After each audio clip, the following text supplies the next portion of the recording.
Hi, this is my debate response to Michelle Quiroga's post and why I believe that Ukraine should not accept Russia's ceasefire proposal. Um, First of all, just speaking out in Ukraine's point of view, why it's not, I would not accept the ceasefire from if I was Zelensky. Um, um, First of all, there's no reason to. They will keep. They're still in a fairly strong military position as they will keep receiving um, aid from the United States until at least January. That might change if Donald Trump wins the election. We know that he is a more of a isolationist, Europe NATO skeptic. America as America first policy, and he may restrict trade to Ukraine. Um, we'll see about that.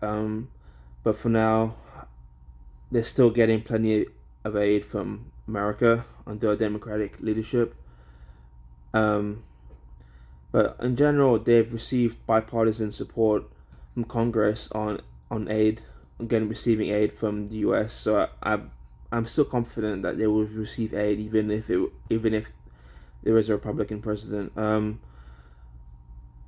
Other than that, I mean, just if they do accept the ceasefire, that would mean losing four key regions of the country, and that will mean that um, a significant percentage of the population will fall under um, Russian way of life, and that as brings up to the point that Michelle brought up about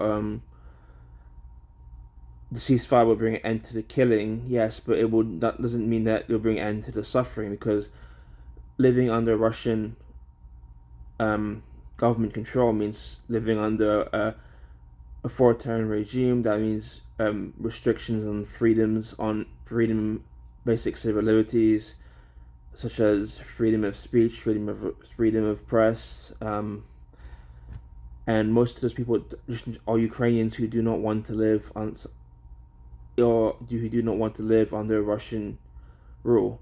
So it doesn't mean that they want to live on that way of life.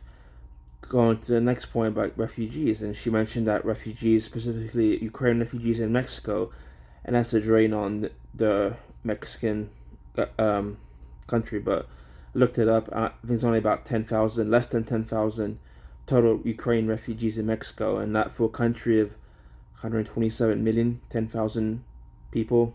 That's less than 0.001%. So that's really not a huge resource drain. The overall refugee crisis.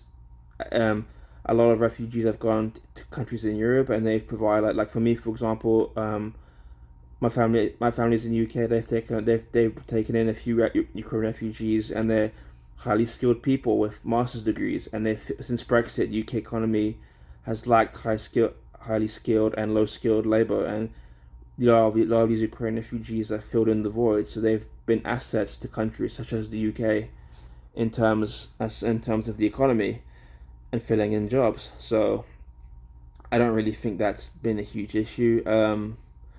In terms of the drain the economy the war's had in Ukraine, yes, it has. But is a ceasefire the answer? Because under the terms of the ceasefire, they will lose a lot of land, and including Donetsk, which is the second biggest city in Ukraine, and is a key industrial city. So that's a big part of the economy, plus a big part of the workforce will be lost. So is the economy going to get fixed? The economy is not going to be what it was before the war.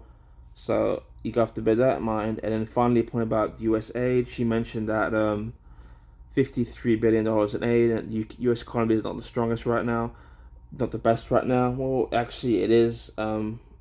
We have the strongest economy in the world. Yes, we have a pretty strong deficit right now.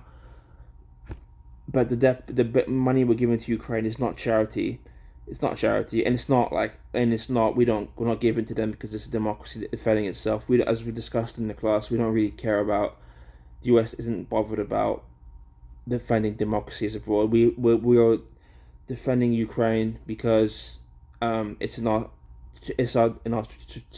strategic national interest to defend to def, to try and stop Russia's influence, who is one of our strategic enemies right now, and yeah. So the aid to Ukraine is an investment. It's not charity, and we are getting stuff out of it, and I think it's going to continue going forward. And so I think the war is going to continue. I don't think Russia. That's why when Russia made this ceasefire offer, I think they knew it was going to get rejected, and it did. And the war will continue for foreseeable future until at least the new year. We'll see what the election brings, but yeah, Ukraine should not accept the ceasefire, and then they didn't accept the ceasefire. They didn't even really consider it for more than probably a couple seconds. And that's why the reasons I highlighted is why I think they didn't are the reasons why I believe they did the right thing in not accepting the ceasefire. Thank you for listening.